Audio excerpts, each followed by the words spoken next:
She said she wanted to tell you. Right. And that was not the. That's what Joanne. She told me she talked to Kelly. It's a full. I have also myself. That I had there.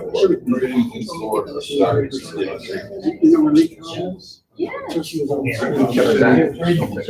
I mean, what is those up together. It is right now.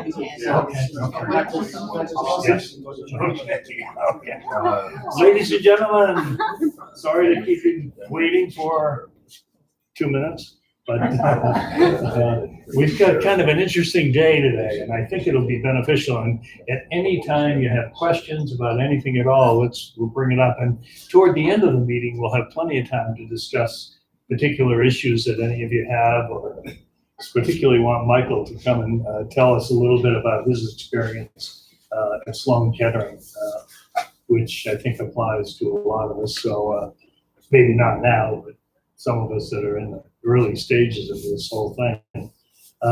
Today we are sort of threefold. We're going to have a presentation from our parent, Thrive. I say parent because the hospital's changing direction, doing a lot of new things. As you know, the new cancer center is on its way. And if you look outside, which you can't right now, you'll notice on that side of the wall a huge building going up. And that's going to make an immense change in cancer treatment for people in the Sarasota area. So we're all looking forward to that. But the Thrive Oncology program is something that's bringing together a lot of different resources, including us, for people that are going through cancer, other kinds of issues.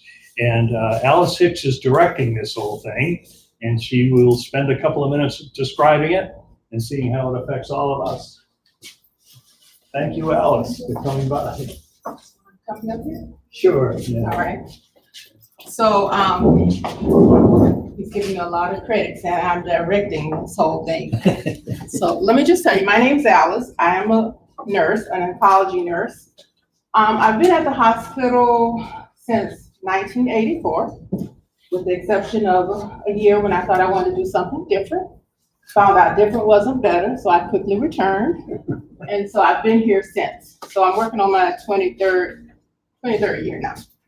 So I've been doing oncology for the most of my career. And so now I am an oncology nurse navigator, which means that I'm a registered nurse who have been specially trained in the area of oncology.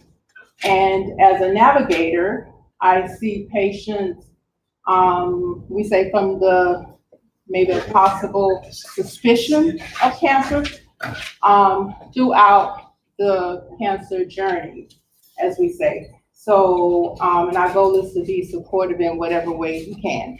That's what I do as a nurse navigator. And there are several of us that work with different sites. Like we have a GU, a lung, a breast navigator. And I am somewhat the Thrive navigator, along with survivorship care plans I deliver. So as the Thrive coordinator, which is something I took on recently, we worked in collaboration with the Jewish Family Children Services. We had some programs and we worked along with them. And so at whatever point that they were no longer going to provide the services, Sarasota Memorial took over all of those supportive services. So in that, I became the Thrive coordinator. So what I do is basically oversee the different services and just make sure things go well. But when you hear Thrive, a lot of people don't know, well, what is Thrive? Okay, so Thrive is our health and wellness supportive services. It is for the cancer patient, the caregiver, and the family members. So we want to be a part of the journey. In this, we say that you have your clinical treatments, the clinical part of your cancer journey, your therapies, your treatments, and then there's everything else. We would like to be a part of that everything else. in that we would like to provide you with whatever educational resources you need, knowledge, encouragement, whatever would make you feel healthy, supported, and encouraged. That's our goal. So we want to be a part of the journey. So if that is a part of our wellness programs, we have different exercise classes that are free for cancer patient, family member, caregivers. It is free. We offer some here. Majority of them are at Health Fit on Clark. We have different support groups. We have some here, and we have some at Health Fit. Different things in the community. We have something actually, they call it Stitch and Chat, which is at Teams Tony, that they do there. We have the myeloma group, that is an education networking group that meets at Health Fit. So it's just different services. So we have woman to woman. And so that's how we say men to men fit under that umbrella, because it's an educational, supportive networking group also. We just want to be a part of the journey, help in whatever way we can, provide whatever resources, but to let you know that these other services are also available to you too. It might not be you, it may be your family member. Maybe you have someone who might want to participate in the support group, may need one-on-one counseling, but we have those services available and we want you to know about them and also take part of them. And that is Thrive, Ellis, trying to be a support system. can you talk about, you mentioned support one-on-one counseling? Okay, so what we have, like we said, there are clinical services and non-clinical services. There are services that are completely free, and then there are some that there is a small fee. Like one-on-one counseling, there may be, there's a small fee with that. Nutritional counseling, there's a small fee for that. Can you tell us what a small fee means? Give us an order of magnitude. Well, what I'm saying is that it's not free and you would have to pay something like the massages. Unless your insurance covers it. And I don't, like it may be $50 for so many minutes. The nutritional services, some people, I'm told by the dietitian, their insurance may cover it. Some people may not. So it may be a fee of $70, $80. Okay. You know, that there is something that you have to pay out of pocket if your insurance doesn't cover it. Whereas the support group, it is completely free that we have here, but one-on-one counseling, that would be different. Another free thing that I think we all ought to take advantage of is the Tai Chi class. It's given right here in this room at 12 noon before we meet. So come early and do this thing. They have Tai Chi, they have yoga. Not all the classes are here, but I know they do have a Tai Chi class here. And we actually had a Tai Chi class that we were offering for the cancer patients and all, but it wasn't highly attended. So, you know, we get things that if no one's coming to, we may just have to, you know, we tweak it. And then we also survey the participants and say, okay, so what is it that you want to hear about? What can we bring, you know, to the table for you? And like we had last year, I think it was around November, because people were inquiring about, you know, marijuana, you know, the legal aspects or the medical benefits. So we had a position to do a presentation on that. People have been asking about acupuncture, aromatherapy. So, you know, from time to time, we survey the participants and say, what is it that you want to hear about? You know, and if it's something that we can pull together for you, we're more than willing. Do you anticipate some services near Honoré where you have a satellite building? I used to tell people, everything's in our future. You know, once, you know, if we space and participants, because That is something we are looking Of at. course. Yeah, because people have inquired. So this isn't the first time I've heard that about Honore. Yeah, Actually, we had to eliminate initially when we absorbed the classes because we're using our own people. We had some classes in Bradenton that we could not continue, but we are looking at what we can do actually in the communities too, if we can find space. From what we hear from a lot of participants, they don't necessarily want to come to the hospital because of the parking, or some people just don't want to be reminded because they've been here a lot too. So they don't want to come to the hospital. So we're trying to see what can we do in the community, where can we meet, and what is it that, you know, people want to do. So right now we have a couple of our classes here that are in the evening time that we really would like to get some morning classes. Because a lot of people said some of the classes are late. So we're listening and we're trying to make changes. And yes, we consider that, we've been talking about it. And my goal is to try to make it happen. Thank you. And so I want to know your name, so when it happens, I can call you and say, Yeah. okay, we're at Honore. I live 5 minutes from there, that's why. Okay, yeah, so that is our goal though. We're just trying to see what the need is and how can we help and make things more available. And I'm gonna have my card. Please don't hesitate to call. We have a cancer information line. And the Thrive calendar, my contact information is there too. So if you have questions, concerns, something you want to see happen, we are trying and we want to make it happen. Great. Okay. Yeah, Do you have anything going in Bradenton at the present?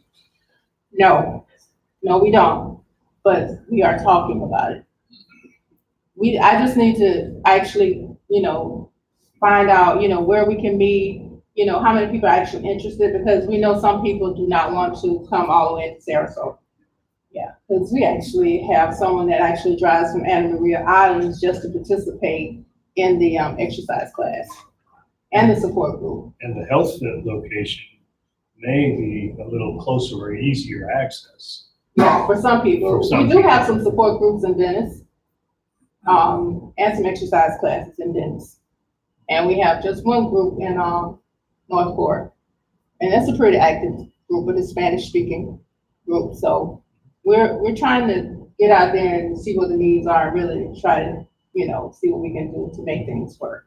Did you say you had counseling for CBD therapy or treatment possibilities? Did you say you guys provide counseling? No. I said we had a class, we had a lecture Yeah, okay. that, where people had questions, and yeah, it was a physician who did a lecture on that. Please make sure you pick up a sheet of the calendar. I think there's a bunch of them up there. Right, and the Thrive brochure that, you know, talks about Thrive. And the calendar has the event I just mentioned. Meeting in the. And these are the calendars, and we do update it from time to time. So it'll tell you when the most recent update. Is it online also? Can we see? It's online. It's online. It's online, Mhm. yeah. And it'll tell you how to get there, so, yeah. Great. Well, thank you a million for keeping us informed. We may have to have you come back. As things change. We just want to be here for you, know that. Thank you. Okay. Alice. Thanks so much, Al. And you are. Yeah, feel free to contact Alice too. Don't hesitate, just because this is such a big monolithic structure. There are people here, and she's one of them. So make sure you keep in touch. She's one of the superstars. What's that? She's one of the many superstars. Right. And there are a few, for sure. Well, thank you, Alice, very much for that. And we're gonna, little change in direction, I guess, if you would say. You know, the cancer journey has a long journey to speak. It has an end, it has a beginning for all of us. And one of the things we, at some point, may have to consider for ourselves or for others in our family is hospice care. So Ally Hathaway is here representing Tidewell, and she's going to tell us all about Tidewell. It's a lot of good things. Thank you, Dave. Okay. Hi, yes, I'm Ally Hathaway. Thank you for having me here. I know that hospice can be kind of a touchy subject, but I'm here to dispel some myths, some rumors. I wanted to talk to you about some of the services that we provide, some things that you might be able to participate in, or maybe not. Maybe this is just something for you to learn about so you can be an advocate for someone else, right, down the road. As I said, I'm Ally. Sorry, gonna start over there. I'm Ally, and I first want to talk to you about the myths. Okay, so a lot of people think that just when I get a diagnosis, I am eligible for hospice, but that's not the case, right? Because I got this prostate cancer diagnosis, I'm going to be calling hospice, and then it's a big what if, what's going to happen to my family. There's a lot of anxiety there, a lot of maybe depression, and seeing what's next. Is anything next? But yes, there is, right? Because just because you have a diagnosis, whether it's prostate cancer, breast cancer, whether it's dementia or Alzheimer's, whatever it is, you could still not be in any sort of symptomatic region of your diagnosis, and we've still gotten calls saying, I just got a diagnosis, I think I need hospice. But that's not the case, right? So knowing that, just because I have this early stage or even mid-stage, that doesn't mean that you're eligible, okay? What does make you eligible is if you have a prognosis of 6 months or less, okay? Also, you might be eligible if you are a little before that, maybe a year out, if a doctor says that, right? And then you also have something on top of that, right? So you might have dementia on top of that. You might be bedbound and you've gotten bed sores. In that case, we always say, just call us. You know, you might not be eligible. You may never be eligible, right? This may be something that is just passing. But in any case, call us in, let us evaluate you, and sort of put those questions in your mind at ease. The questions in your family's mind at ease, because that can be one of the scariest things, right? So, on a little bit of a transition there. So instead of focusing on, well, I have this diagnosis, what happens before the diagnosis? 20 to 30% of Americans do not have their advance directives. 20 to 30%. So can I just ask who in here has their advance directives? I'm so proud of you. Thank you. But I didn't see everyone's hand raised. So if you didn't raise your hand, you don't have your advance directives, please come see me afterwards, because we actually offer a free service. You don't need to consult a lawyer at all, okay, unless you want to. I'm not going to say don't, because, you know, that's probably not a good idea for me to say that. But in any case, it's a free service that we offer where you can come and listen to our wonderful speaker, who's called Nafi Cunningham. She is the director of My Life, My Choice, which is a part of Tidewell, okay? And she will just sort of present you with these forms. She'll give you a presentation on asking you about what is important to you. What does your family think of this? Who's going to be your healthcare surrogate? What do you want in these cases, right? It's really just a way to start the conversation with yourself as well as with your family later, okay? She even gives you some helpful tips for starting that uncomfortable conversation. I started it with my mom the other day after listening to this, her presentation, and my mom was like, I don't want to talk about you dying. Stop it. And I was like, Mom, this is a real thing, right? This is something that everyone needs to face. I'm 22. Sure, it might not happen for a while, but just in case anything did happen, life changes in an instant. I want to know that you know what I need, right? So this is, again, it's a free service, okay? And you can put in there in your advance directives that if something were to happen, I want Tidewell, I want Transitions. Transitions, by the way, is a free service that Tidewell provides, where if you have a prognosis of 6 months, I apologize, a year or less, you can enroll in Transitions, where a volunteer will come to your home or wherever it is that you are residing and will provide like housekeeping, will offer some respite for your caregiver, can offer help with food preparation, anything like that. And that's entirely free of charge as well because it's all volunteer based. So the volunteer who comes in will, we try and match the volunteer with who they would be with. So if somebody is a volunteer and they really love Harry Potter, I'm just going with that because I love Harry Potter. If they love Harry Potter and they know that this person over here loves sci-fi or some sort of fantasy novel, they're going to pair those two people up so they can have something in common, right? And so in that way, our volunteers are also trained to identify signs of decline. So if that person who was on transitions, who may not qualify for Tidewell services yet, but may in the future, or maybe not. If they see the decline and they haven't been to a doctor yet, or maybe they have, the volunteer can call in an admission nurse, and that admission nurse will go out and evaluate, reevaluate, see what they need. If their scores have lowered, if they're needing additional support, we're there for them. So once that happens, and again, not everyone's going to follow this path of going into transitions and then into Tidewell. Some people just automatically qualify for hospice care, right? And so once they're on services, there are a lot of things that people don't know about Tidewell, because what sets Tidewell apart from any other hospice? There's actually quite a few things. For instance, the My Life, My Choice, the advanced directives, okay?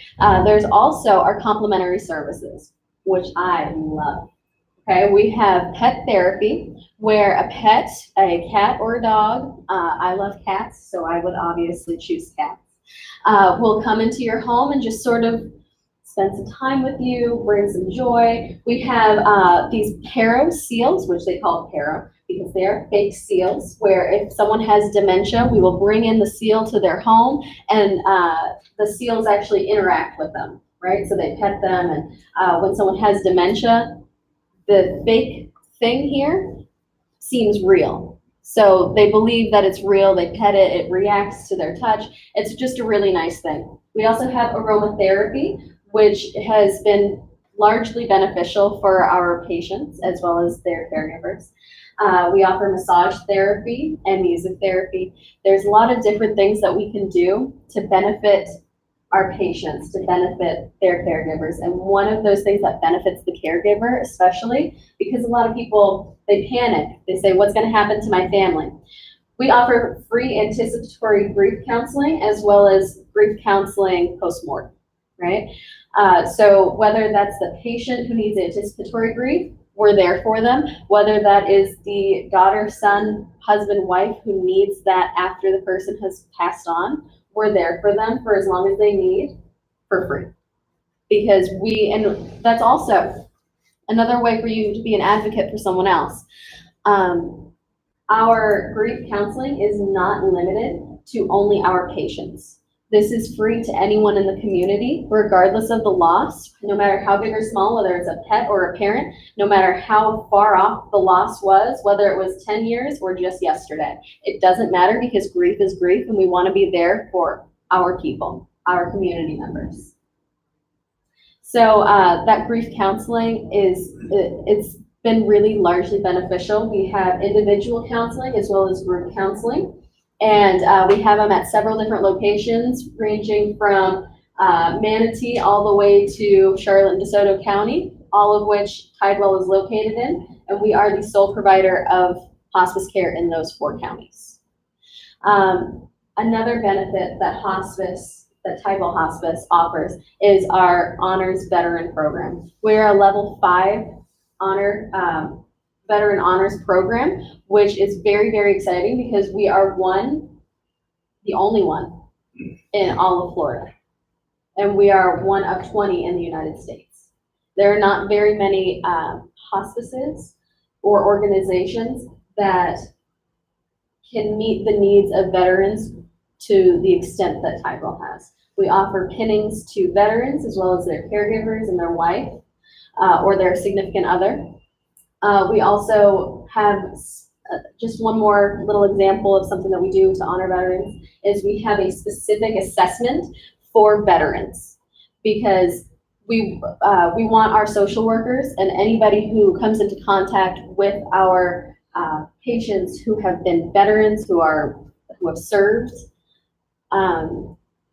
to be very cognizant of the fact that they did serve and they made this huge sacrifice. And so we can thank them for their service and we can give them assessments that would benefit them.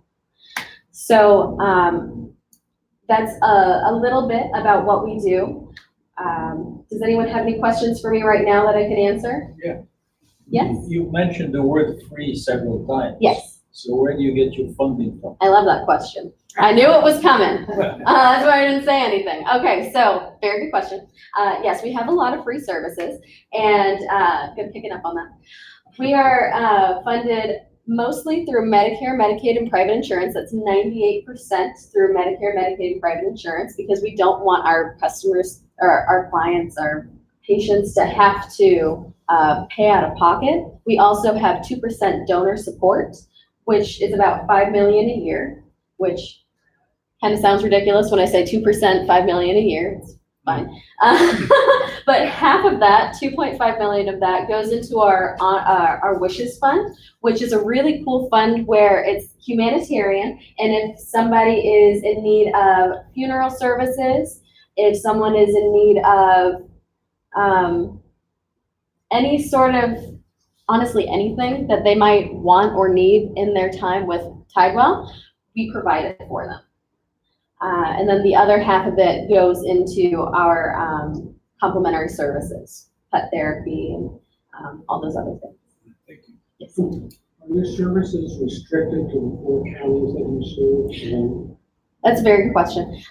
Yes, we only serve those 4 counties because of our certificate of need. So the certificate of need that we have is only in those 4 counties. However, if someone were to come into our service area, say they lived in Miami, but they heard of how good Tidewell was, they would be able to come over if they had maybe a relative here, or if they owned a house here or rented a house here, they could still be here as long as they resided here.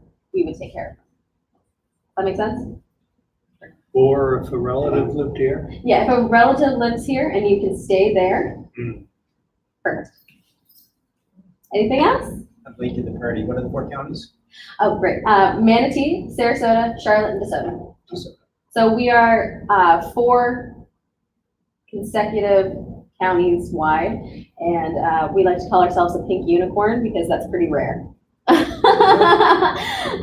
Okay, so I'm really excited. If anybody has any more questions, please don't hesitate to come talk to me. I'll be right over here. And I'm really, really excited to introduce, if I can, Team Tony. He is basically the coolest person I have met here, and he has a very awesome mission. Yeah. Is your facility at Rangeland Parkway open yet? I believe so, yes. Yes, it is.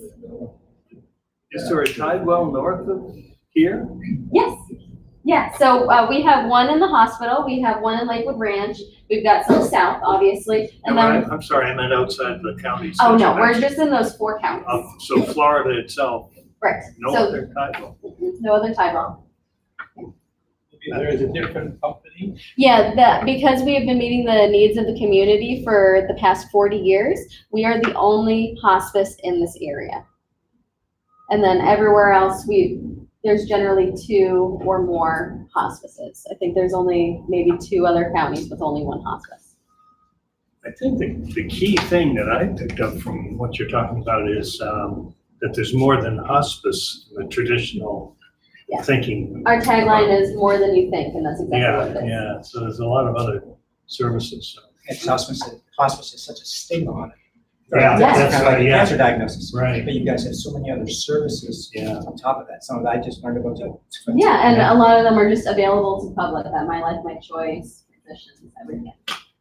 So make a call. We're here if you need us. Thank you, Ally, very much. That was great. Thank you for your coming and spending time with us. And she'll be here afterwards, right up here. So yes, you did my job introducing Tony. Sorry. Tony and I have been friends for a while and constant contact with one another about one thing or another. Right. And he's got a great program. It's his one-on-one mentoring. He'll explain it better than I do, but it's something for us all to consider on both sides of that mentoring issue. For example, I serve as one of his mentors for people with prostate cancer. But at the same time, I might go to him and try to get a mentor for me because there are always questions that I still have. So, but in any event, there's an opportunity on either side. So Tony, come on up and tell us about Team Tony. And Tony will stick around afterwards for a few minutes too. Let's hear from him. Thank you for having me. The last time I was here, it wasn't a great day. Yeah, oh, that's I was right. having some seizure moments, and I recognize a few faces from that day. Yeah, probably. My name's Tony. I tell people I'm from rural Nova Scotia. You drive to the middle of nowhere, park, got that much further, you might find my house. I literally, when I was growing up, I knew no one who had cancer. I was diagnosed with brain cancer, let alone brain cancer. I didn't even know brain cancer existed.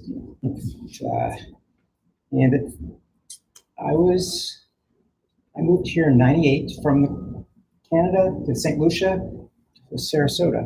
It's a longer story, but so I came here in '98 due to a friend of mine was here, and through him and another few friends were here, and I got involved in the cycling community, and he was a little bit of a nutcase, so I guess I thought I'd follow him. And I had trained for this event that we did in Vietnam. It was a 600-mile, let's call it 600-mile adventure race. We basically raced from the Chinese-Vietnamese border down to Hanoi. And in order to go to this event, you had to qualify. So we had done some adventure races in Florida, and they had got called. I was just the general manager, kind of looking after the team. I knew everybody, and so I thought I'd help out as much as I could.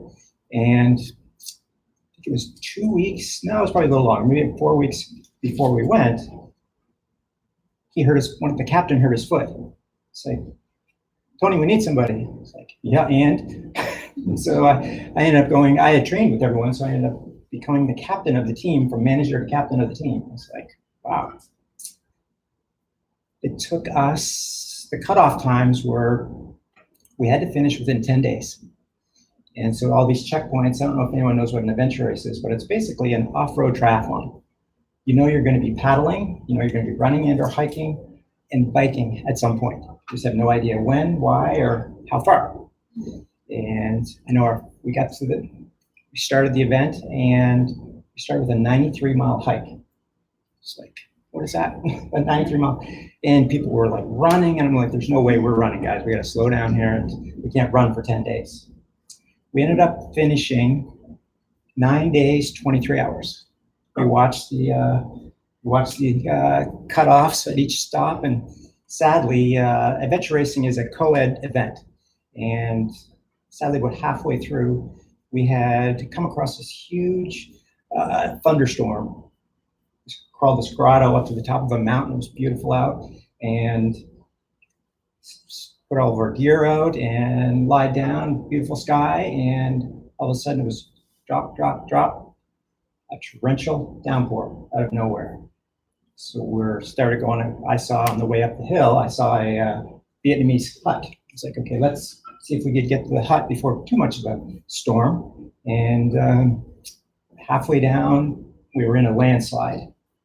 And I'm grabbing poles and bags from all the teammates in front of me. And on that slide, so to speak, the lady on our team cut her finger. The next trek was a paddle, and we were in this, I don't know what was in the river, but it wasn't good. It was pretty dark and dirty. And she ended up getting a staph and strep infection. And it was about 5 checkpoints later, she ended up, hard decision, but we ended up air flighting her to Paris. And she ended up coming home. If she had stayed, she wouldn't be here. And she was the strongest person on the team. And seriously, so we were a team of 4 guys, and when she left, we were actually in 22nd place out of 55 teams and moving up.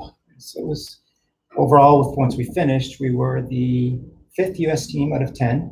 And out of the whole lot, I think we're still around 20th. Very honored to be part of that. I had actually gotten health insurance for that event too. I don't want to break a leg in Vietnam and succumb to their health system. Who knows what it was? She didn't, and so we took her to Paris. I had returned, literally, I took a year off because we had trained for 2 years for this event. I was in the top shape of anyone I knew, even a lot of the teammates. I took a year off after 2 years of training, took a year off, and I was riding my bike on Longboat Key. As I was coming up Osprey Avenue, close to Hillview Street, I had a full seizure out of nowhere. Why is a 33-year-old man having a seizure? Came to the hospital, and the tumor was the size of my fist. Hence the bad hair. Not that wasn't serious. I decided that with my friends and family, we were going to kind of treat this as an adventure race. And so we knew I was going to be having chemotherapy, radiation, probably surgeries, and just no idea when, where, or why. So I had my first 2 surgeries here after some research and whatnot, and the tumor had grown back to a golf ball size within 6 months. So all the doors led to Duke University and their brain tumor program up there. And I went through some crazy treatment programs, something they wouldn't even dream to do to people now. They had me locked on an isolated floor, in an isolated room, isolated wing, and a room wrapped in plastic. They would come to the room and literally feed me under the door. No joke, under the door. I was in there for about a week. They'd come to the door with a Geiger counter and got to the point where they would drop, it dropped and they'd let me out, basically. If you spray weed killer on a weed here, it gets that weed. It also gets the weeds around it. The weeds around it were my hair follicles, and the reason I can only see 3 guys right here. 4, I guess. I cannot see this half of the room at all. It's like, so I had to get a drive here, caught an Uber. Uber saved me. During that whole time that I had been going through the treatment, so I had my 2 surgeries here, 2 surgeries there, pretty quickly within 6 months. And then I was on chemotherapy. And so from 2003 to 2006, I had gone through 4 years of chemotherapy, or 4 rounds of chemotherapy, 5 neurosurgeries in the whole plot. I tell people, I saw in that time, I was in so many cancer rooms. I saw so many people in these rooms trying not to die that they literally were forgetting how to live. It was just, that wasn't registering at all. They just didn't want to die. How can we not give up on this? So I felt that, my treatment was over, and this was in 2009. How can I show people that you can live with this disease? It's hard, and you can live with it. I was also down on medical expenses. I think we owed $225,000 at that time. And the people at Duke thought they could get a lot of it written off down to, they were hoping to about 50,000. Out of pocket could be as much as 20. So we were like, okay, we need to do a fundraiser as well. So a friend of mine said, why don't you can't ride your bike anymore, you're not running. Well, how about doing a walk? So I decided I'd do a walk across the state, 180 miles. We bussed over to Fort Pierce and did about 20 miles a day. And it took most part of a week. Ended up, 5 people started. When we finished, coming up, Clark Road, head to Siesta. I think we had 120 people finish with us. We were able to raise $15,000 for my medical expenses. And the best part of that is the amount of people I met along the way, just saying, hey, thank you so much for being out here. I had this one lady come up and just gave me a hug, and she said, hello, thank you, and goodbye with one hug, and didn't say a word. It's just amazing. The whole trip was amazing. At that point, my same friends, like crazy wacko, told me to walk across the state. He goes, we got to do something else. This is such a momentum. What else can we do? It's like, you're from Nova Scotia, let's do an event from Nova Scotia. I was like, I don't know what we're doing from Nova Scotia, but I'm not a part of it. So I feel very fortunate for everything that Duke has done for me. I really feel they contributed greatly to saving my life. So I thought they have a 5K fun run that they do every spring. And I decided my slogan was, I went to Duke with a brain tumor, I'm gonna walk home without one. So I did their 5K fundraiser with 5,000 other people and kept going. And it is 805 miles from Duke University to Osprey and Bay Road to the bike shop I was working at the time. And was able to raise awareness and funds for $26,000 for the brain tumor clinic that anonymously was matched by someone. So we were able to raise $52,000. So it's at that point, I was like, I really felt that I had given back to Duke. When you're on the road for 43 days, you have a lot of time to think. And it was interesting, when I was up at Duke, I had already had 2 surgeries by the time I had gotten there. And there was people on my floor, and they were asking questions. They were nervous about what was coming up. And I was like, I had already been through this. And I was like, there's really not a lot it's serious, but you're going to be okay through this. And I thought along the route as I was walking, what was missing from my journey? And what was missing from my journey for me was me. There was nobody my age who had gone through what I had gone through, just to offer a little bit of insight and inspiration. To answer those questions, what's it feel like after 2 rounds of radiation? What's it feel like after surgery? So I wanted to start an organization that could match cancer survivors with cancer fighters of like diagnosis, as many similarities as we can, as you were talking about matching people too. So we match diagnosis to diagnosis, and then sex to sex, and whether they all play backgammon or, as many similarities as we can find. So that first year, a good friend of mine, she was the first person I called to talk about this. We had hoped we were going to match up 5 different diagnoses. We matched 12, and right now I believe we have 25 different matches of diagnosis. But in our system, we have 50 active fighters right now and over 250 trained to work with people. And a goal of ours initially when we started as well, for us, it's like always on the fighter's terms. We don't want to make it and call them talks. We want to make them comfortable. So it's like, okay, where would you like to meet? What would you like to do? Whether we go to a park or coffee. It's always on their terms, not on our terms. But I found that I was going to breakfast places a lot and had some people that I was working with in wheelchairs. That's pretty uncomfortable, let alone a little embarrassing for them. We'd always talked about having a space that we could go to. I think our office was possibly 10 by 20. It was pretty small. And as of last year, we just opened up a 1,200 square foot center on the corner of Osprey and basically Siesta Drive. We call it the Connection Center, Cancer Connection Center. Basically, it's a coffee shop for cancer patients.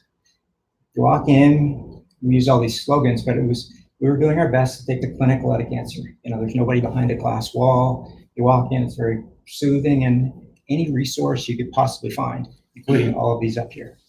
And it's, I feel like I'm living in a little bit of my own dream, because at 33, being diagnosed with brain cancer is like, what am I going to do with my life? I have no idea. And I know now what I'm going to be doing with the rest of my life.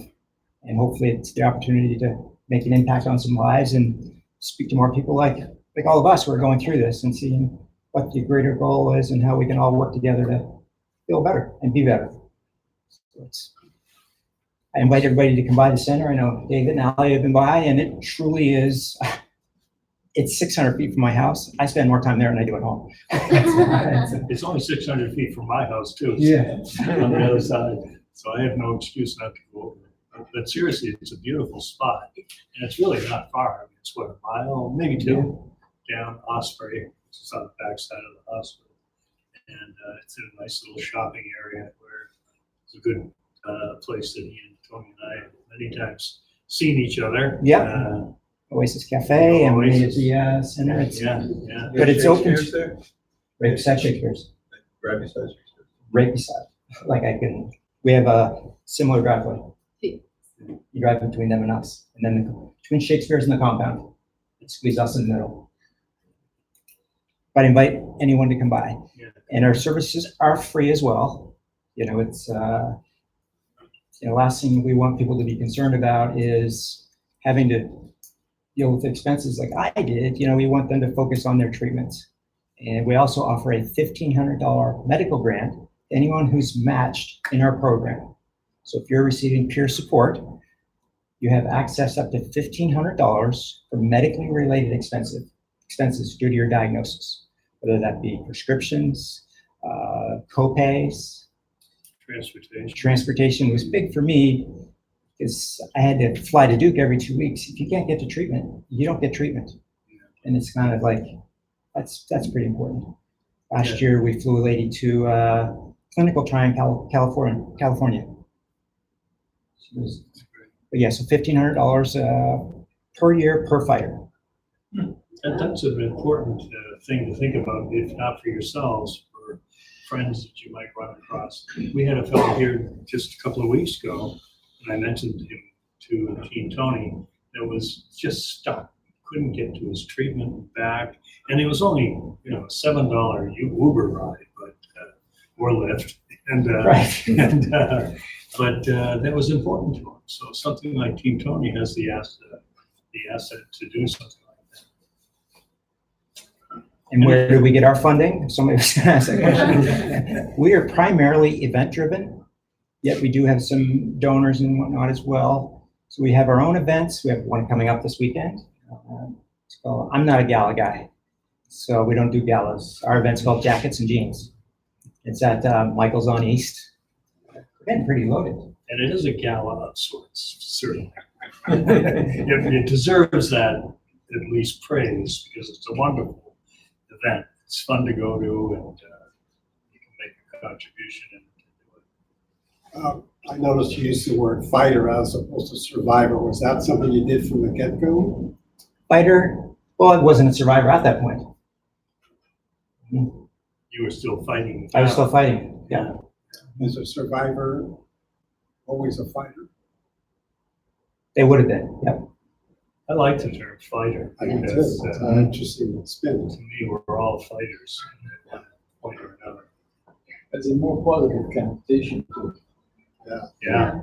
It takes control rather than just being passive. Yeah, We I only think- serve Tri-County. yeah. And the reason is, that's where our funding comes from. So we want to support those who support us. Yeah. If somebody says, well, where did my $1,000 go? I can introduce you to the person. Any other questions for Mr. Tony McEachern? Yeah. And he'll hang out for a few minutes afterwards too. And please come by the center. Yeah, and please go down to the center. It's really a neat place. It's awesome, to visit. isn't it? It's amazing. And I think he's always good coffee running now. Always. I show people how to do it once, and then they're on their own. It's easy. It's like Keurig, I think, right? Yeah, Keurig on steroids. Yeah. Yes. Are there similar, should I say, organizations or whatever in other parts of the state outside of the immediate area? There's an organization in Chicago called Immerman Angels, and they do matching as well. I know the gentleman who started it, And that's national, but and that's international. international. You International. know, as a matter of fact, just as an anecdote, not antidote yet, I used Immerman Angels because when I first was introduced to Tony, I had already made a contact, I think, with them. And I Yeah. called them, and I did use one of their counselors. It was all by telephone. He was in Chicago. We never did physically meet, but it was very useful for me because his experiences were somewhat similar to mine, similar enough that my questions were applicable. And he could say, oh yeah, this is what you might expect if you do this. And it could get very personal, sometimes even more personal when you don't know the person over the phone. But You know, along those lines, I met Johnny Immerman at an alternate medicine conference And he's as down to earth as Tony, very accessible like Tony. So if you ever need those services, you don't have to do it with any hesitation. You don't have to be reticent. These are people who genuinely care and want to be of help, and they'll help you find the resources. So now you have it locally, right here. We have every resource available, basically from Moffett, and we have Moffett, to Naples, Fort Myers, at the center. And, yeah, and speaking of resources, I made up a list of resources, which, as Tony's referring to, many of these are, I think came from your sources. And, but one of the key things I thought I'd mention, I hope you take one of these, there's about 30 of them up there. And I mentioned at the top, the more accessible immediate resources, the people that might talk to you about what the issues may be. And I put Tony down as one of them. I put us down. I put us two down, which is the comparable organization to ours that meets on Thursday nights. And then on top of that, as a primary one, I put Jan Mannerite. And that may sound like a strange thing to those of you who are new to this, but Jan Mannerite is a woman who has become an advocate, particularly for prostate cancer fighters. And she's a fighter herself because she's kept her husband alive for 13 to 14 years because she was his advocate and went to the hospital and went to the doctors, came up with a question. So she's got answers that you really should call her. Feel free to call her. She wants you to call her. And her number is right there. So feel free. She's a tremendous resource. She's better than me, better than I think the us two folks, but we're not bad. We'll probably steer you in her direction. But Tony, on the other hand, has the resources right there. So, anyway, those guys are at the top. So feel free to take one of those. Anything generally people have? I have one person. I'd like to ask Mike to explain his history real quickly, if it's okay with you. I think, what is the time? I noticed you look at your watch. It's not 8 minutes. 8 minutes to 3? Okay, well, we'll try to close up at 3 or so. But Mike has an interesting story. I know we all go through this decision-making process of what do you do about treatment? And one of the keys to making that decision is to not overdo it. Not to go with the most radical approach right off the bat. I mean, that may be the approach you need to take. But before you take that, let me have you tell your story, if you don't mind. Sure, no problem. It's one I haven't really heard before, and I think it's an important lesson for all of us. Go ahead. Yeah, I was diagnosed last June. Okay. Thank you, Tony. Okay, thanks. Thank you, Tony. Thank you for having me. Yeah. I was diagnosed last June with prostate cancer, and denial at first, obviously, because I felt great. I didn't feel anything. So my wife and I went on this adventure to do a lot of research, and the more we researched, the more we learned some of the key things you want to do is, one, take your time, because there is an awful lot out there, and the research is advancing so quick. So even when we did research online, if anything was more than 2 years old, it was kind of outdated at that point. But one of the key things we did was we got second and third opinions. We had my initial pathology report was done here with an intermediate grade. I had 3 Gleason 7 scores and then 4 other Gleason 6 scores when I had my diagnosis. And then we went to Memorial Sloan Kettering in New York. We lived in New York for a lot of years, so we knew that area. Went to Memorial Sloan Kettering, and we also went to Moffett in Tampa. And both of those cancer centers don't take your local pathology report. They request your slides. They do their own pathology report. Interestingly, both of the key cancer centers is a little bit more favorable. In the 7s, instead of being 4 3s, were 3 4s. Wow. We're still 7s, but that was a big difference. So I was still intermediate grade, but I was favorable intermediate grade. In our research, in addition to what we were doing online and starting from here as well, we visited with 5 different radiation oncologists. between Sloan Memorial and locally here, and 3 different surgeons, and all got their opinions on what to do. And I also did enough research that I felt like I didn't really need a whole lot, because most every doctor kind of thought it was contained within the prostate. It hadn't spread beyond that. So a couple local doctors we went to wanted to do both internal and external radiation. Another one wanted to do hormone therapy as well. And in my mind, I just didn't feel I needed all that. So I ended up going to Sloan. I went and met a surgeon up there, and then I met a radiation oncologist. Radiation oncologist spent 2 hours with us, and before we could ask one question on our list, he answered every single one of them, really educated us. The doctors at Moffitt were equally as adept at really educating us and not pushing any one treatment, but just kind of giving us broad research. When Sloan got the pathology report back, they said, you know what, this is a little more favorable than what you first had. You ought to consider brachytherapy. So Dr. Michael Zalewski developed that whole brachytherapy department for Sloan Memorial, and they have their own suite where that's all they do day after day. And I was able to get in to see him, went up and had a consultation with him, and he felt very confident that just with brachytherapy, no external, no hormones, nothing else, that, you know, he'd get rid of the cancer for me.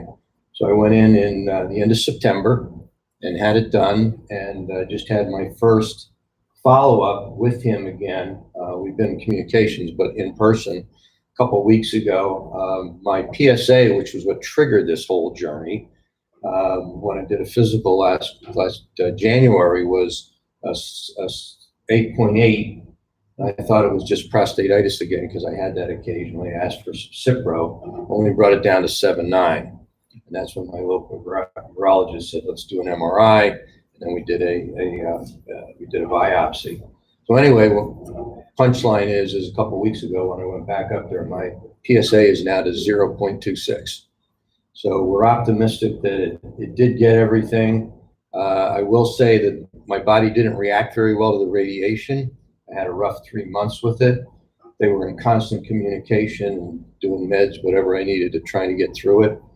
But I feel really a lot better now. I'm very optimistic. I did from the beginning that we'd get it. But the key point is I felt that's all I needed. I didn't need external radiation. I didn't want to play with hormones if I didn't have to.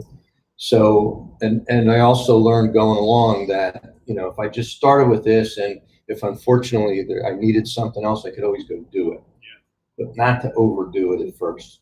So take your time and do your research. To me, that's fascinating. I had done so much research and never heard that particular way to approach it, just brachytherapy. What is brachytherapy? Brachytherapy is the implantation of That's mine was. seeds. Oh, Yeah. radiation seeds. It's radiation seeds. It's still radiation, but it's very focused. And yeah, the interesting thing is, because I thought they just, you know, shoot them in there.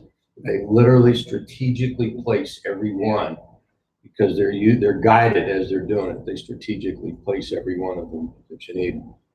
Did you have a normal size prostate when you opted for that treatment? Slightly enlarged, but not Slightly. much. Slightly, yeah. It was pretty close to normal. Yeah. And every time they checked it too, there were no hard spots. It was still soft, which was another good sign. It's smooth, I presume. Yes, Did you correct. have hormone therapy? Pardon? Did you have hormone? No. All I did was brachytherapy, nothing else. That's the beauty of it. I mean, that's, yeah. What side effects do you have now? Today, just urgency every night. It's tapered significantly. If you asked me that about 4 weeks ago, like I said, the burning got so bad that I would buckle over and sweat. I mean, it was brutal. It really was. And they put me on some steroids for a while, and that helped calm it down. And then I was using that over-the-counter Azo, which is, you know, helps you with that. I'm off all of that stuff now. It's gonna get better. But, oh yeah, It's better. so it's, yeah, it was rough for a while. Did you explore HIFU approach? No. I didn't do that. I basically looked at radiation. Surgery I discounted kind of early because I just didn't feel I needed to go. You know, and I was trying to balance what treatment I had with the side effects. And brachytherapy has one of the lower ranges of adverse long-term side effects. But you didn't explore HIFU in any way? No, I did not. Is there a reason for that, or you just didn't have enough knowledge of it? I just probably didn't have enough knowledge at the time. I mean, I'd spent a lot of time and I kind of stuck to what the top treatments were. I have very similar numbers as you did, and I'm now getting ready to explore. Well, I've been exploring and trying to determine whether I want to go with this HIFU treatment that I want to do, and I'm leaning toward it. But I've been trying also to find out other people's input in this approach, and I haven't found that many people who have either have pros and cons toward that approach. So I'm sort of anxious to find people who maybe either rejected it or accepted that approach. Yeah, I didn't even explore it, so I couldn't even comment. Do you know what it is? Have you met with Dr. Cianti? Yes, I have actually, yeah. And I've also met with, spoken to some people who've had the procedure, and I've done a bunch of research on people who have testimonies and people who've done it, and I've been trying to locate some different institutes that work with it. People out at Stanford had a study that was interesting to study. I didn't know Sloan Kettering had ever explored that approach. It's pretty popular in Europe and in Asia. It just hasn't, it's FDA approved, but it hasn't caught on that well in the States because it's out of pocket, it's not covered by insurance. Right. But I also want to have a conversation with Tony if I decide to go that route, if there'd be any help in it, because it's like $25,000. Yeah. And that's a pretty hefty amount for Yeah. me, Yeah. or anyone, I'm Yeah, certain, but, right. Yeah. but either way, it also is the least invasive of the approaches. I don't know if you're familiar with it. No, I'm like, I would question that, but I'll talk to you. Yeah. I'm a bit conservative by nature, so, you know, everything we explored, we narrowed down what treatments we were considering by those that had, you know, long-term studies. Long-term studies, And yeah. it's not just the length, because a lot of times people will say, well, we've been doing this for 20 years, but their base is very narrow.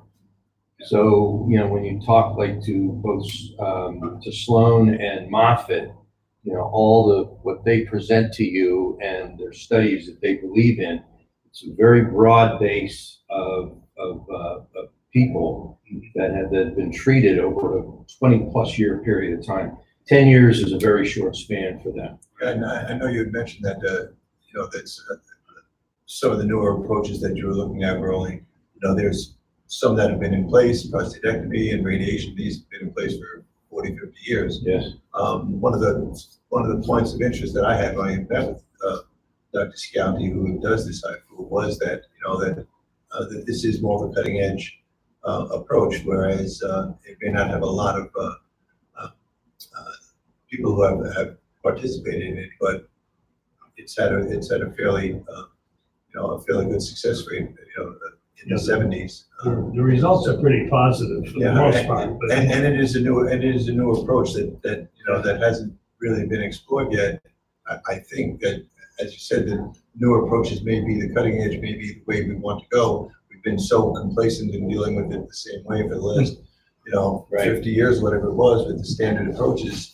And that was one of the points that Dr. Cianti mentioned. He says, well, do you want to go with what everyone's been doing for the last 50 years, or do you want to do something that's been proven to be, you know, effective, and other people who have had experience with that? What is the name of the treatment you're referring to? It's abbreviated as HIFU, but it's a high intensity frequency ultrasound. So what they do is they use sound waves to ablate the cancer tissue in place as it's in the prostate. So they're not doing any surgery, they're not doing any, they're focusing sound waves to kill the cancer. So you're not losing your What I would like to, that's correct, but I'd like to add, it is basically through the rectum, and it's a heating device, dissolves the tumor. And Well, the frequency actually disrupts the cancer cells, and that's the primary thing. I think through a focused heat, I guess when the sound waves meet, it does create heat at that meeting point, but it's also not, there's not a surgery involved. They use a Right, rectal there's no probe, cutting. they No use a cutting. rectal probe, and then they meet at the focal points. It's like a 3-hour procedure or something. Is the longevity increase? The Morbidity decrease, I should say. the morbidity level, you say? Yeah. Yeah, I mean, there are, from my studies, there are circumstances where it has reoccurred and people have had to go get radiation years later where it wasn't a complete thing, but there were other mitigating circumstances that kind of added to that skewed that result, so anyhow. It's something that's not for everybody. It's something to look at, but I think it's a great possibility for the future. It doesn't have the long-term results as we've been discussing. So the proof of it is still up in the air a little bit. But a lot of people have done it, and I've heard good Yeah, results. the testimonies that I've read, have really been, quite positive. There is a place in North Carolina that is, I think it's a HIFU society or there's a research. There's a lot of. Did you say that it's being used in Europe for a long time? It has been used in Europe for a long time, actually. Did you try to reach out to Europe? Yeah, I actually have, Europe.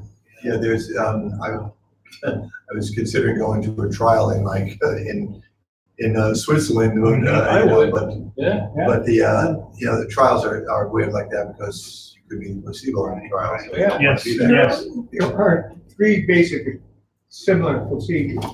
Cryoablation, there's HIFU with sound and HIFU with electricity or with electrical waves, burning. And the problem with all 3 approaches is the urethra. Tissue may remain around the urethra. Right. So if you have any cancer around the urethra, it may come back. I can vouch for that because I spoke to Dr. Ciotti, who I have the greatest respect for. And when it came time for me to have to get something done, I went back to him and I said, what do you think? And he looked at all the things. He said, no. He said, it won't work for me. And I was willing to pay the $30,000 at that time. But he was very honest, which I thought was great. He said, look, it just won't work because of your urethra is positioned in such a way that. Yeah, he looked at my urethra and he said that I was in a lucky place where it actually would be beneficial for me and that it could, and he could do it at this early stage now, that it would be beneficial if my prostate's not enlarged. Yeah. There is I have a 3-4 on most of my Gleason, so 3s and a few. But I also had a different, I had I had biopsy done. I had it read at Sarapath, which is a local pathology place. And then I wasn't happy with that, and I wound up sending the slides to Johns Hopkins and got a slightly better outlook on it.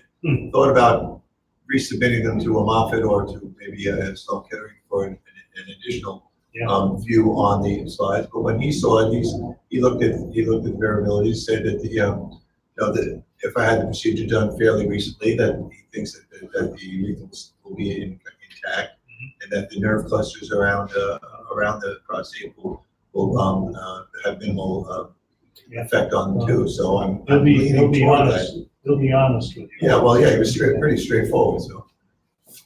Anything else, guys? We kind of get close to wrapping up here, but thanks, Mike, for that. That was very, That's fantastic. very interesting presentation. Something we all can learn from. Yeah. And I've got you on videotape, so whatever you say, we can transmit to anybody that wants. Well, that's about it, guys. Unless there are other questions or thoughts or concerns, we'll hang around. A couple of us will hang around. Yes, yeah. I'm looking for an oncologist, medical oncologist who is willing to take direction from a superstar that won't feel petulant about it. Because I'm starting to get problems with my local urologist about taking orders from a guy in California. So you're looking for an oncologist? An oncologist here? a local oncologist who's willing work with medical oncologist as a whole. You know, the guy I would recommend, and you guys correct me if I'm mistaken, but Dr. Mamis, who has spoken to our group, very, what do I want to say, intellectually oriented guy, and he looks at studies very, very analytical. I'll give you his name and his phone number. I think he's great. I mean, he was my oncologist, so I'm slightly biased. Anything else? How do you spell that, David? Do you understand? Dr. Mamis is Mamus. That's what I thought. He's right out, very close by on Bee Ridge Road. Well, thank you, guys. Alice is here. If you have any questions, Allie's gonna stick around right here if there are any questions. And Tony's gonna stick around. And I'll stick around. Thank you very much. You know, I would, but right now I'm trying to save my money to,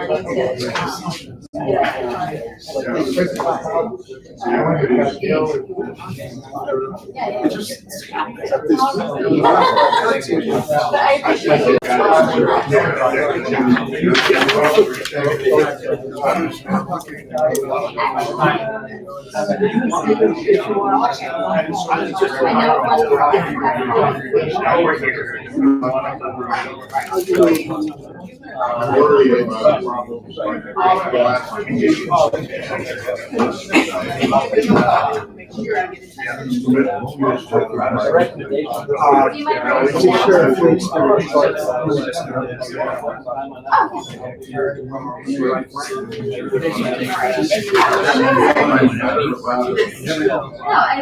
I like to say that. You mentioned, I hear you right, you said releasing 3-4? Yes.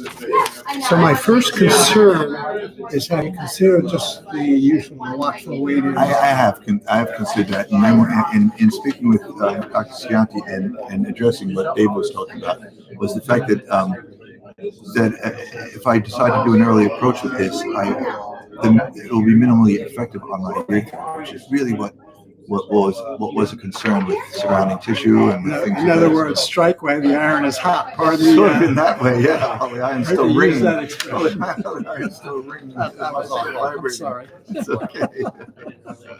I used to be wary of that because even nowadays, you talk to the average sensible urologist, even a 6 usually warrants ongoing surveillance until with constant retesting every 6 months. And 3-4, I would say for sure, unless you have a doctor who's not comfortable with doing that, then you go to a doctor who is. Well, that's it. I've gone to 4 different doctors and went to this Dr. Akari, who was a very strict, he was a speaker here, which is what actually prompted me to go to him. And he was very, very frank, and he didn't have, any skin in the game. So he was really, he had suggested a weight and watch posture. He said, after looking at my MRI and after reading the 2 different results I got from my pathology reports, and he said, well, you're in that place now where you can wait. And I also had started this saw palmetto protocol that lowered my PSA from 9 to 7, which is okay, but still, it's still there. But the biopsy it's telling you that there is a presence of cancer. There's no doubt there. It's just a matter of when I want to act on it, whether it's now or 20 years from now. So that kind I hear you. Now, of course, I understand some of your other concerns because I had them. I had a long talk with the chief medical officer of the American Cancer Society. Let me just write this. She wanted some information from it. And